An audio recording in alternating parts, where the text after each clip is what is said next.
Greetings, friends. In this video we will analyze the hidden origin of some of the great cities of this world. The oldest cities and their connection to the old forbidden empire of Tartary, as well as the big lies around its foundations. Where do cities come from? A person's consciousness is blinded by information that has been taught to him since childhood. We have already analyzed this in previous videos. It is necessary to point out the inconsistency of the imposed versions. Most of our history was created precisely to confuse us, to distance us from logical conclusions, to apart us from the perception of a holistic image, and thus divide it into isolated pieces to make it incomprehensible to the average person, making them focus only in the most colorful fragments, but nothing that truly explains the inherent, haunting beauty of this world's primal magical processes. Understanding comes only from comprehending the big picture as a whole. But let's start. First, we analyze the city of London. It is located in the south of England and is the political and economic capital of the United Kingdom. The city centre is located 60 kilometers from the mouth of the Thames, river that runs through the city. Its privileged location in the centre of the southwest of England benefits it, and, for a long time, it was the most populated and richest region in the country. Official history tells us that the city did not exist until after the Roman conquest, being known already in the 3rd century as Londinium. Later, during the Anglo-Saxon invasion of the 5th century, and until the 7th century, it was the capital of the small kingdom of Essex, also suffering Scandinavian and Danish invasions. Until the 14th century, it was recognized as the capital of England. In 1665, we are told that there was a serious plague epidemic that caused 70,000 victims. The following year, a gigantic fire destroyed 4/5 of the city, or at least, that's what they tell us. Specifically in the year 1666, yes, in that certain number. Could it be a coincidence?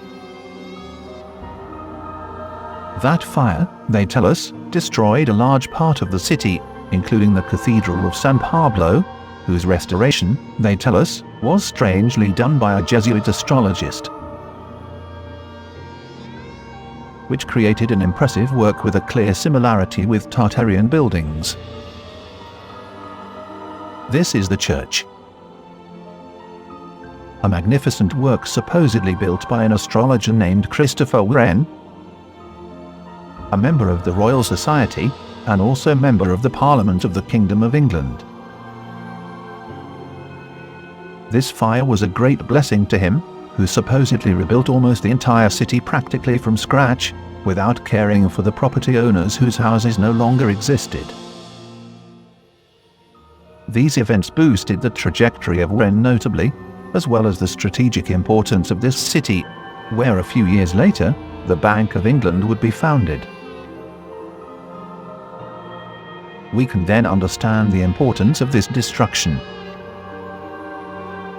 The fire always is performed as a purification ritual.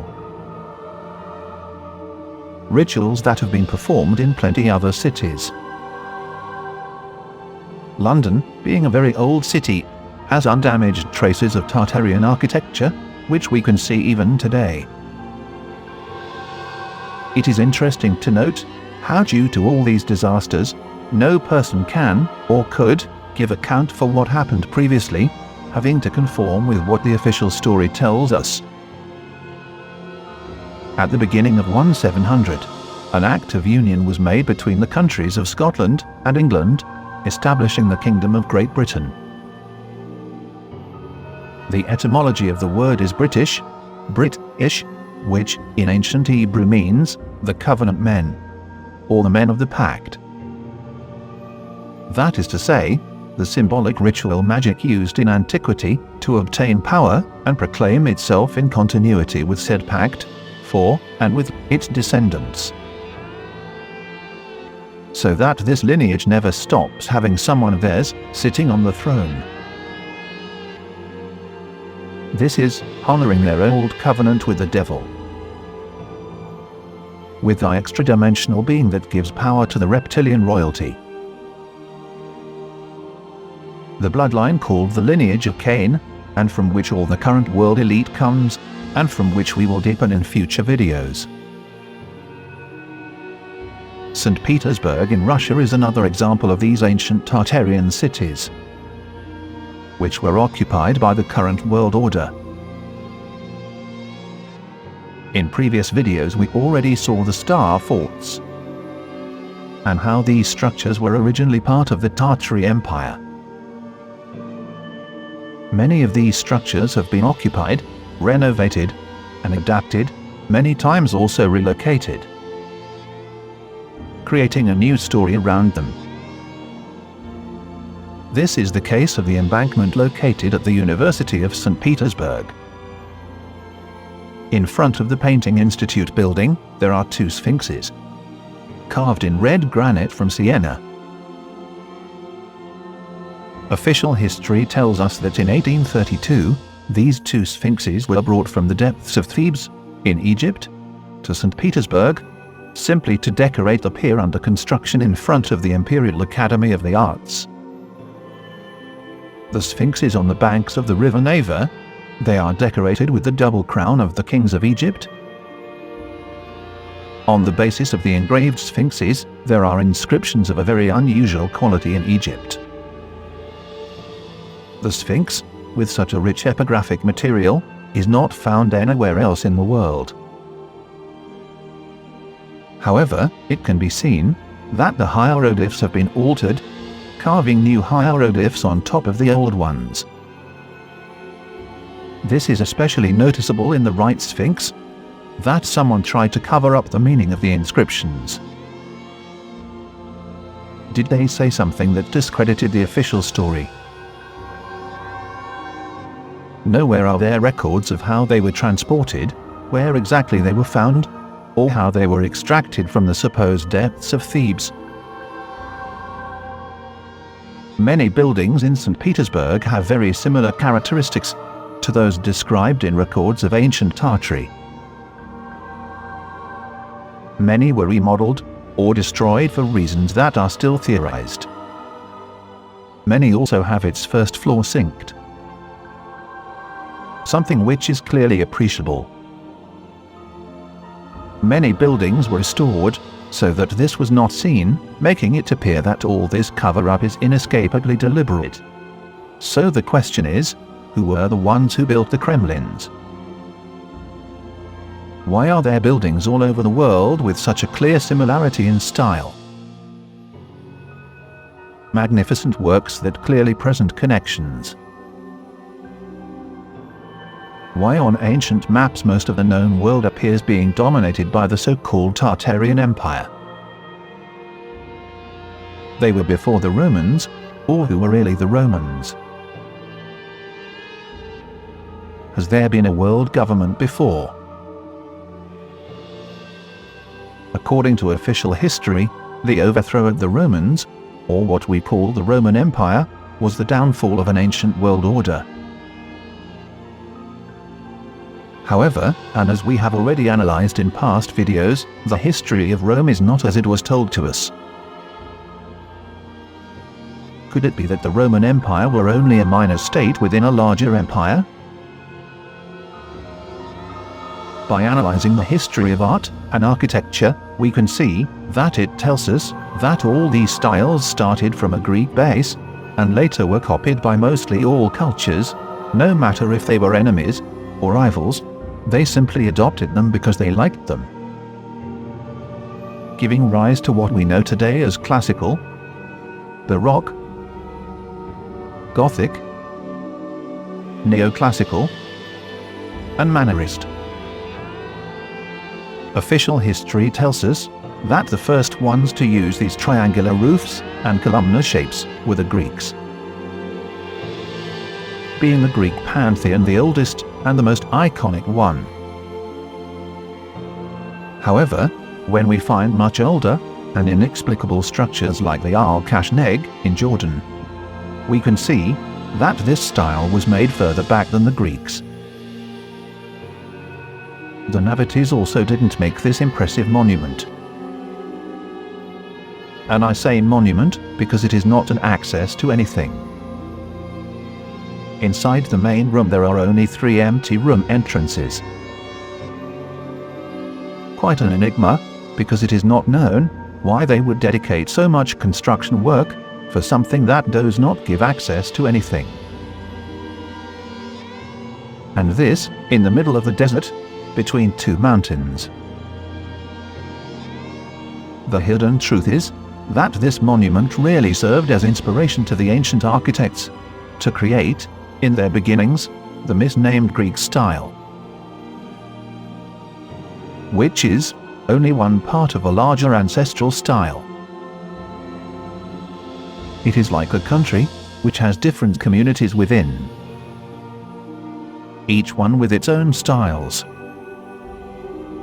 Let us remember how modernity has destroyed many of the old customs and styles, as well as complete cosmogony conceptions.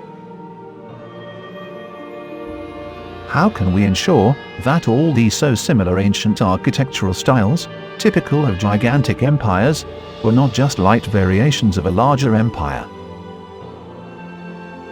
Here, we can see an old promotional poster advertising a performance in the major languages from the early 800s, where the Tartarian is one of them. Let us remember the maps of Tartary and its influence in America. I'm moving forward because this information is for those who are already familiar with all the Tartary theories shown on many other channels. That's why I'm not entering full detail on all the discrepancies already analyzed. Just take a look at these ancient palaces in areas like Iowa or Boston. Palaces that are not in accordance with that place's history. Incredible and imposing mansions, while everything around is dirt. What happened that caused our humanity to be reset? Why they never told us about Tartary, and what place did it occupy in the hegemony of that time? Official history tells us that Russia originated from the Union, another pact between the Slavs, the Belarusians and the Ukrainians, by Oleg of Novgorod. Originating the Rus Empire in Kiev, ruling and giving rise to the Rorik dynasty, enemies of the Khazars. Those who controlled much of what is now Kazakhstan and eastern Ukraine. But let's check another proof. This is supposedly the statue of Peter the Great in Saint Petersburg. A symbol of Russian freedom and identity, located in the Senate Square, representing the founder of the city.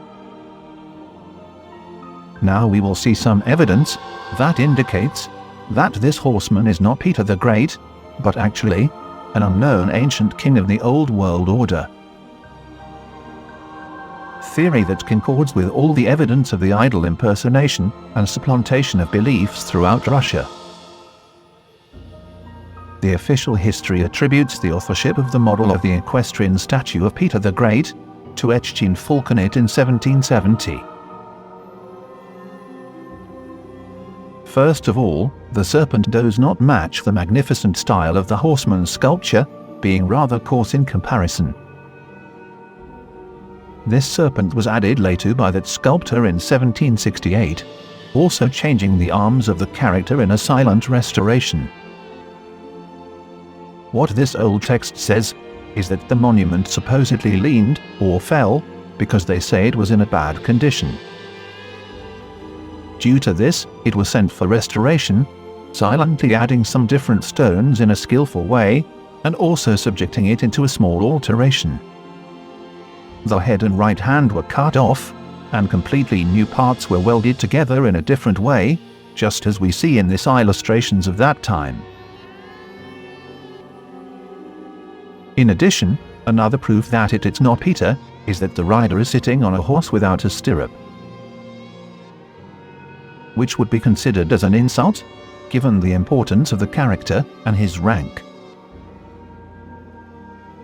Here, we see a painting of Peter the Great, brandishing his sword and riding his horse with stirrups. Official history tells us that the stirrup was invented in the 4th century, with which we can conclude that this horseman lived long before what they tell us, and that the statue is also much older and not from the 18th century as official history tells us. Not to mention that the sword that he carries is of a very different type and style from what they tell us it was used by Peter the Great. Rather, it is a medieval straight sword and not a saber, as it's shown in paintings of the time. Here we can see that in a museum, the supposed sword of Peter the Great is exhibited. Could it be that this horseman is rather an ancient Tartarian king, who was attributed an invented legend? The legend that surrounds the statue of Peter the Great, which is told by the guides, is about lightning. One lightning which struck the rock and split it, giving it its peculiar appearance. This one is not only one of the largest and heaviest rocks that has supposedly been moved, but surprisingly, the crack made by the lightning passes exactly along the edge of several granite structures. That is to say, of another type of rock of different chemical compositions, and with crystalline structures of different color. And the strip of enlarged inclusions also ends abruptly and unnaturally at this edge. So, is this legend for real, giving credibility to the foundation of Russia? Or is a montage? In this old paintings, we can see how the monument is shown without those rocks added, and with the crest still broken. So, there's no been any lightning. Also, that said, we can say that it's strange that he had a laurel wreath, instead of the famous Russian hat, worn by Peter. So is Peter on his horse? Or isn't it Peter, who likes to represent people like this, with a laurel wreath? Could it be that Russia was really the capital of this great empire that we now call Rome? Here is an equestrian statue of the Emperor Marcus Aurelius. We can see the similarities with what was shown before. Then, who is that rider? There is a legend about an equestrian statue of Alexander the Great, also called Alexander of Macedonia, whose shield and spear were made of pure gold. In 1798, when Napoleon took Malta during an expedition to Egypt, the Knights of the Order appealed to the Russian Emperor Paul I to take the rank of Grand Master of the Order of St. John of Jerusalem to protect the secrets found, to which he agreed. In late 1798, the Russian Emperor Paul was first proclaimed Grand Master of the Order of Malta. Then, at the end of the 17th century, the monument to Alexander disappears. And in the middle of the 18th century the renovated monument to Peter the Great appears, mostly exact, but without the spear and the shield, as well as the legend around the rock. In this illustration of the time we can see how his arms look rigid and unoccupied, as if the shield and spear were missing there. Later, the renovation occur, adding the other said features. So, is it Alexander the Great? By taking a second analysis, we can find great similarity with another ancient epic. the Battle of St. George against the dragon. Remember that all these legends are based and repeated in much of the world, with different names but outstanding similarity. This is a painting of St. George, piercing the dragon with a spear. Here, we can see that said spear fits perfectly in the original sculpture. The symbolism of this new sculpture tells us about the serpent as concealed and dissimulated. The bloodline of the lineages that rule the world in secret. And how in Russia they pretend to be dead, for not to arouse suspicion. Even here the symbolism is clear. In the Russian presidential room, with the Illuminati triangle on top. All these similarities between repeated historical events of different cultures force us to reassess the existence of a greater empire. The existence of an empire that grouped all these cosmogony and legends as its own. The Tartarian Empire and the Old World Order. Remember that history was written by the Vatican relatively recently. All this, counting the ghost time, and the chronological discrepancies that we already talked about in previous videos. That said, we can understand that all large cities have a Tartar origin, and that, due to catastrophes, such as fires, earthquakes and mud floods, they have been reformed and re-leveled.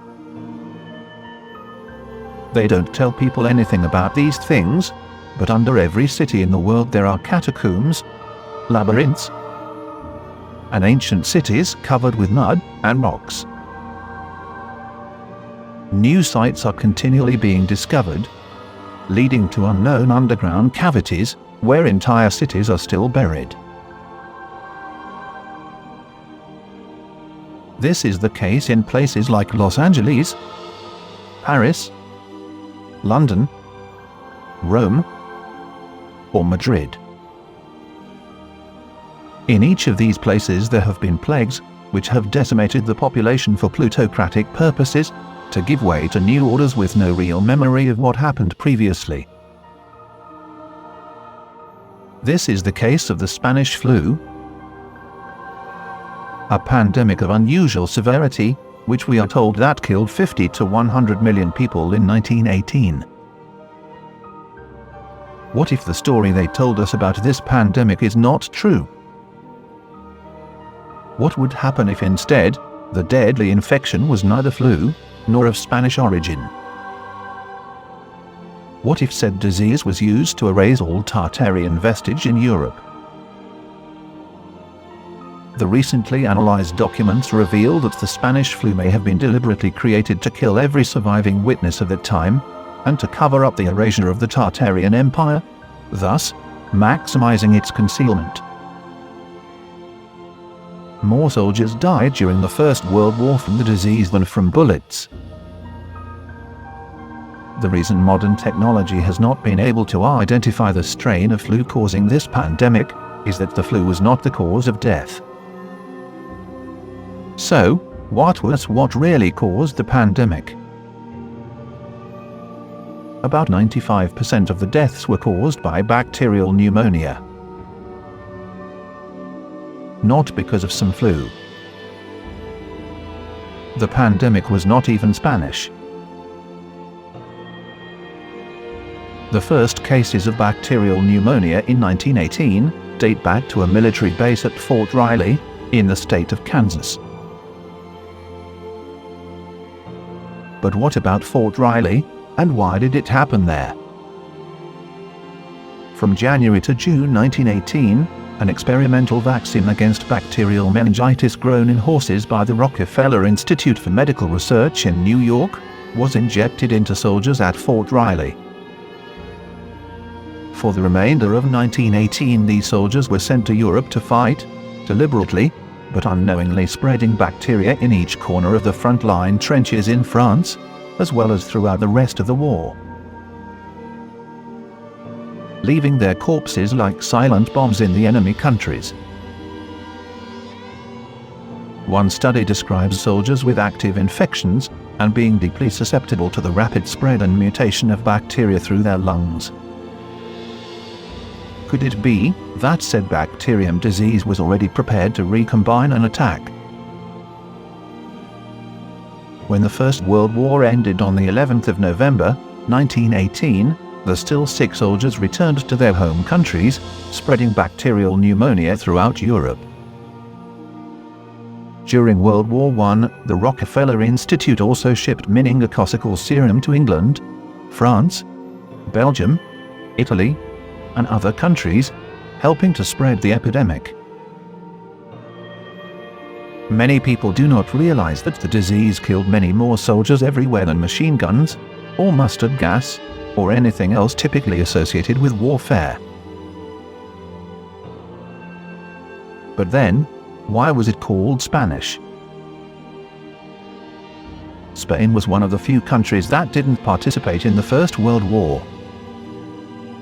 Most of the countries involved in the war censored their press. Free from censorship concerns, the first press reports of people who died came from Spain. The countries at war did not want to further frighten the troops, so they used Spain as a scapegoat. Countries would ask soldiers everywhere to cross no man's land, to fire at the enemy with grenades and machine guns, which was terrifying enough, not knowing that the trenches were a breeding ground for an extremely deadly disease. It is possible that they didn't change the name, cause it helps to hide the origin of the pandemic and its link with the United States. If the origin of the pandemic involved a vaccine experiment with United States soldiers, the United States and Illuminati associations may prefer to call it Spanish flu, rather than American laboratory killer bacteria or something similar. Rather, it was born almost surely in that military fort, which is the size of a small city and which continues operating until today. It is not my opinion that bacterial pneumonia has been the leading cause of death. Thousands of autopsies confirm this fact. According to an article from the National Institute of Health in 2008, bacterial pneumonia was the cause of death in a minimum of 92.7% of autopsies performed between 1918 and 1919. We have then that during the war years, the United States Army, together with the Rockefeller Institute for Medical Research, took advantage of the enlisted and sent dying soldiers to conduct vaccine illegal kamikaze experiments. A covert ruse to spread death throughout Europe. Cause in those years, it was being defined who would lead the New World Order in the following years. After the First World War, in 1919, the League of Nations was created. The precursor of the United Nations. Interesting, right? But what does all this have to do with the origin of the cities? Well, all cities have a different origin. That's what they tell us. A much older origin that nobody could tell, and that only exists in very old legends that very few already know. Since the creation of the United Nations, this world government has already existed. This new order that subdued the old, and the same which formed and built the entire system of current monetary slavery. All this with the aid of ancient pacts with interdimensional beings. But I'll talk about it in another video. For now, it is only necessary to understand that much of what they have told us is mostly false. Invented so that people think they have the freedom to decide. In a previous video we already talked about the star forts, as well as the ancient instruments used to measure the energies. also called lines of the dragon, and through which the energy that flows through the air circulates. The cities themselves were built in ancient times in connection with these energy points. Being the center of these energy collection points, normally a cathedral or monument. It is no coincidence that in the center of each of the great cities of the world, there is always an old building with towers and pointed domes, very linked to the old style. Even modern cities and buildings are built on these fundamental energy principles. In ancient times, that energy was freely used to generate light, just as we see in these images. They even had batteries and hand lamps. All these ancient buildings provided light to the city, channeling electrical energy in a crystal sphere, lighting it up. We will delve into this in future videos. However, it is necessary to understand that incredible technology existed in ancient cities. Free technologies with which we are now enslaved. In other words, fuels and electrical energy. In ancient cities, energy was sent and received in a cycle of perpetual balance with the world. All these buildings took energy from ether, hence the architectural similarity that exists between multiple ancient cultures.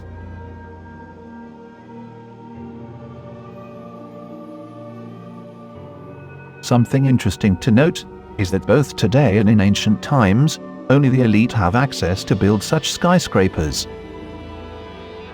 They tell us that the tip is used only for lightning due to its extraordinary height, a height not reached in old buildings. So, why are there small old buildings with such spikes? Why try so hard to create all these structures so similar in different cultures around the world, when they tell us that there was not even communication between them? This one even has 13 points. Others tend to point to different power lines, to other cities or monuments like the pyramids, which are giant alchemical artifacts to send and receive energy and information to the stargates. The stars. Incredible lights that appear to be portals to the higher dimensions. Cities are no longer in harmony with this world. Cities today confine our spiritual energy charge. They confine it so that certain beings can devour it. Invisible beings that, with the permission of the Illuminati black magicians, coerce our thoughts around the human degradation, sending our energy to the being that rules this world from the dark cycle. A very ancient mythological being that we will also talk about soon. But then, why are we no longer building our cities with such beautiful splendor? Why is that, as I already mentioned, human society seems to be in clear decline and decadence in terms of all art and refinement? Could it be a well-crafted plan to destroy ourselves? Could it be that all this has already happened in ancient times? Ancient legends tell stories that only now are we being able to reassess and understand as undeniable realities. Everything incredible that existed, and that now they hide from us to be simple slaves for little pieces of paper. All these similarities in terms of architectural styles, it is not by mere chance or by aesthetic taste. They are similar because they are gigantic alchemy artifacts. Ancient forbidden knowledge that borders even on the legendary. Let us remember all the inexplicable and all the miraculous that they have hidden from us. It is time to realize that there are magnificent and inexplicable things in each of the cities of this world. Anomalies and mysteries that we will never be told about in schools or universities. Things even darker and more terrible. Historical secrets of which we will go talking about. Let us wake up and educate the children to doubt everything, so that they investigate and not remain only with what is established. So that they not be ignorant slaves of their past. Do not educate their children in the same farce. It is time. Get the kids out of those schools that teach nothing more than to compete and destroy. Let us educate them as before. Let us not allow them to continue to take over the future. Let's show these videos to the most awakened and encourage change from within. Let us not allow them to continue educating them to perpetuate a furious struggle for mere pieces of paper. Let's become the best version of ourselves. Share. We speak the truth, and we will be heard. You just have to wake up from the great deception. The system does not work. Time to get out. Reactive Factory Project.